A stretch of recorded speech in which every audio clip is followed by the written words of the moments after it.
జగన్. కొంచెం గట్టి మాట్లాడమన్నా, జై జగన్. ఇంకొంచెం గట్టిగా, జై జగన్. సామాజిక సాధికార యాత్ర మాట్లాడే ముందు నాకు వ్యక్తిగతంగా బద్వేల్కు నా కుటుంబానికి ఏం సంబంధం ఉందనేసి ఒక 2 విషయాలు చెప్పుకొని ఈ సామాజిక సాధికార యాత్ర గురించి మాట్లాడదామనేసి నేను అనుకున్నాను.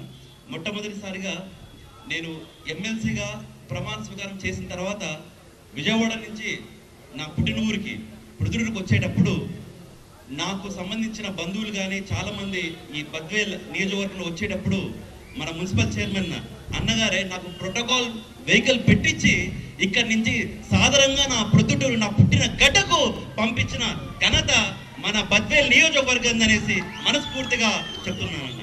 అదేవిధంగా రాజకీయంగా నాకు మరో మెట్టు అంటే సుధమ్మ ఎలక్షన్కు బద్వేల్లో నాకు తెలిసి నేను గడప తిరిగి సుధమ్మకు ఓటు వేయాలన్నప్పుడు నాకు తెలిసింది ఏంటంటే ఈ బద్వేల్ గడ్డ మన DC గోవిందరెడ్డి అడ్డ, మన సుధమ్మ అడ్డ అని తెలిసి నేను ఏం జరిగినా ఎక్కడ ఏం చేసినా కూడా ఎట్లయినా సరే గెలిచేది మన వైసీపీ జెండానేరా బాబు అని తెలిసి నేను చేయాల్సి వచ్చిందన్న. ఇప్పుడు మన సామాజిక సాధికార యాత్ర గురించి మాట్లాడుకుంటూ ఇందాక మాట్లాడిన అన్న వాళ్ళందరూ చాలా మాట్లాడినారు, చాలా ముత్యాలన్నీ మాట్లాడినారు. దాంట్లో ఇప్పుడు ఏరుకోవాలి కొన్ని. ఇవన్నీ చూస్తే బీసీ అంటే బ్యాక్వర్డ్ క్యాస్ట్ కాదు, బ్యాక్ బోన్ క్లాస్ అని చెప్పిన ఏకైక ముఖ్యమంత్రి మన వైఎస్ జగన్మోహన్ రెడ్డి గారు. దానికి నేను 2 విషయాలు చెప్తానన్న. ఈ రోజు మన ప్రభుత్వం క్యాబినెట్ లో చూస్తే 25 మంత్రుల్లో 17 మంత్రులు బీసీ, ఎస్సీ, ఎస్టీ, మైనారిటీలే. ఇదే విధంగా గత ప్రభుత్వాలు చూస్తే ఒక బీసీ, ఎస్సీ, ఎస్టీ మైనారిటీలను ఒక ఓటు బ్యాంక్ గా చూశారు తప్ప ఏ రోజు మనకు ఎటువంటి రాజరిక పదవులు ఇచ్చిన పాపాన పోలేదు. దానికి ఉదాహరణ 2 ఎవరైనా ఎస్సీ కులంలో పుట్టాలా అన్నారు, కానీ మన ఈ జగనన్న ప్రభుత్వంలో ఈ రోజు ఎంతో మంది ఎస్సీ, ఎస్టీ మంత్రులు ఉన్నారు. ఇదే బద్వేల్ నియోజకవర్గంలో మన సుధమ్మ 90,000 పైచిలకు మెజారిటీతో మనం అందరం గెలిపించుకున్నాం. అదే విధంగా తర్వాత అదే విధంగా గొర్రెలు కాసుకునే వాళ్ళు, బర్రెలు కాసుకునే వాళ్ళకి ఎవరైనా ఎమ్మెల్యేలు కావాలా, ఎమ్మెల్సీలు కావాలా అన్నారు. కానీ ఇదే జగనన్న 5 మంది ఎమ్మెల్సీలను ఈ రోజు చట్టసభలో పెడుతూ 5 మంది ఎమ్మెల్యేలను శాసనసభలో పెట్టు 2 సార్లు మా అన్న అనిల్ కుమార్ అన్నకు మంత్రి పదవి అవకాశం ఇచ్చి 2వ సారి మళ్ళీ మన కార్మూర్ నాగేశ్వరన్నకు మళ్ళీ మంత్రి పదవి ఇచ్చారన్న. అదే విధంగా కడప గడ్డ నుంచి ఈ రోజు వరకు ఏ యాదవ సామాజిక వర్గం చెందిన ఏ వ్యక్తి చట్టసభలో అడుగు పెట్టలేదన్న. కేవలం ఆ జగనన్న పుణ్యాన ఈ రమేష్ ఒక్కడే చట్టసభలో అడుగు పెట్టాడనేసి మనస్ఫూర్తిగా మరొకసారి చెప్తున్నానన్న. అదే విధంగా మన బీసీకి వస్తే మా సురేష్ బాబు అన్న నా కష్టంలో, సుఖంలో, కన్నీళ్ళలో, ప్రతి విషయంలో నాకు ఎప్పుడు అండగా ఉంటాడు మా సురేష్ అన్న. 25 సంవత్సరాల పైచిల గురించి ఈ కడప గడ్డకు మన వైఎస్ఆర్సీపీ పార్టీకి అధ్యక్షులుగా జగనన్నకు అండగా నిలిచిన ఘనత మన అన్నదన్న. ఈ రకంగా చెప్పుకుంటా పోతే మన బీసీలలో కొన్ని 100 కులాలు ఉన్నాయి. ఆ కులాలన్నీ దగ్గర తీసుకొచ్చి 56 కార్పొరేషన్లుగా చేసి ప్రతి ఒక్క కార్పొరేషన్ కు చైర్మన్లు, డైరెక్టర్లు అని చెప్పి ఉన్నత పదవులు ఇచ్చిన ఏకైక ముఖ్యమంత్రి ఎవరన్నా? వైఎస్ జగన్మోహన్ రెడ్డి గారే. అవునా కదా అన్న?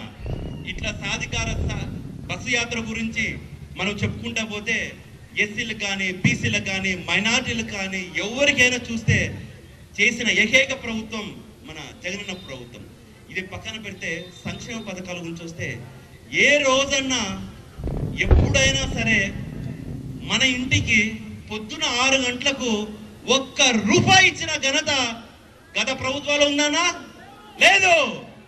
కానీ ఈ రోజు కోడి కుయ్యక ముందే మన జగనన్న నీ మనవడు డబ్బులు పంపించాడమ్మా మీ ఖర్చుల కోసం అనేసి ప్రతి ఒక్క అవ్వకు, తాతకు నెలకు 3,000 రూపాయలు ఇచ్చిన ఘనత మన వైఎస్ జగన్మోహన్ రెడ్డి గారిదేనా. అదే విధంగా మనకు సొంత ఇల్లు కావాలనేది ఒక పెద్ద కళ ఎవరికైనా కూడా. అది మీకు కావచ్చు, నాకు కావచ్చు, ఎవరికైనా కావచ్చు. కానీ ప్రతి ఒక్క చెల్లెమ్మకు సొంత ఇల్లు ఉండాలనేసి 35 రూపాయలు ఒకటేసారి శాంక్షన్ చేసిన ఘనత మన వైఎస్ జగన్మోహన్ రెడ్డి గారిది. అదేవిధంగా ఇప్పుడు చాలా మంది మాట్లాడతారు ఏమని, స్కూళ్ళ గురించి, చదువుల గురించి. చదువుల గురించి చెప్పే ముందు, నేను అసెంబ్లీ బీసీ కమిటీ చైర్మన్గా నన్ను ఎన్నికైన తర్వాత మొట్టమొదటిసారిగా నేను తిరుపతికి వెళ్ళినాను ఈ బీసీ కమిటీ తరఫున. ఈ రోజు ఒక కార్పొరేట్ స్కూల్ కొట్టే విధంగా మన government schools no admission board పెట్టే సిచ్యువేషన్ తీసుకొచ్చింది మన వైఎస్ జగన్మోహన్ రెడ్డి గారు. ఇందులో భాగంగా మన చంద్రబాబు నాయుడు గారు, మన పవన్ కళ్యాణ్ గారు ఏమంటారంటే, ట్యాబులు ఇచ్చి పిల్లల్ని చెడగొడుతున్నామంట. ఏమన్నా మీ కొడుకులు కూతుర్లకు ఐఫోన్లు కొనేలేదా? మరి మీకైతే ఐఫోన్లు కావాలా, అన్ని కావాలా? మా జగనన్న పేద విద్యార్థులు చదువుకోవడం కోసం ఐప్యాడ్లు ఇస్తే, ఫోన్ ఇస్తే ఏమైనా మీకు ఏమైనా బాధ అన్నా? ఎందుకు? అదేవిధంగా మీరు చేసే ప్రతి ఒక్క సంక్షేమ పథకం చూడండి, ఎక్కడ చూసినా కులం చూడకుండా, మతం చూడకుండా, పార్టీలను చూడకోకుండా అర్హులైన ప్రతి ఒక్కరికి వాలంటీర్ వ్యవస్థలో మీ ఇంటికి వచ్చిన సంక్షేమ పథకం వచ్చిందా లేదా? ఖచ్చితంగా. కాబట్టి మీకందరికి మంచి జరిగితేనే, మీకందరికి సంక్షేమ పథకాలు మీ ఇంటి దగ్గరకు వస్తేనే ఈసారి మన సుధమ్మకు 1,00,000 పైచిలకు మెజార్టీతో మనం అందరం గెలిపించాలని మనస్ఫూర్తిగా కోరుకుంటానన్న. దీంట్లోనే మనకు 4 బాబులు ఉన్నారు. తెలుసా ఎవరో? 4. చంద్రబాబు నాయుడు బాబు, లోకేష్ బాబు, పవన్ కళ్యాణ్ బాబు, చివరిగా బాలకృష్ణ బాబు. ఈ 4 బాబుల గురించి చెప్పేది ఒకటే, రండి మీరు అందరూ కలిసి జగన్ ఒక్కడే వస్తాడు, 175కు 170 కొట్టి చూపిస్తాడు. మరొకసారి తెలియజేస్తూ ఈ అవకాశం పెద్దలందరికీ ధన్యవాదాలు చేస్తూ ఒకసారి గట్టిగా జై జగన్, ఇంకా గట్టిగా జై జగన్. సుధమ్మ గెలిచిన తర్వాత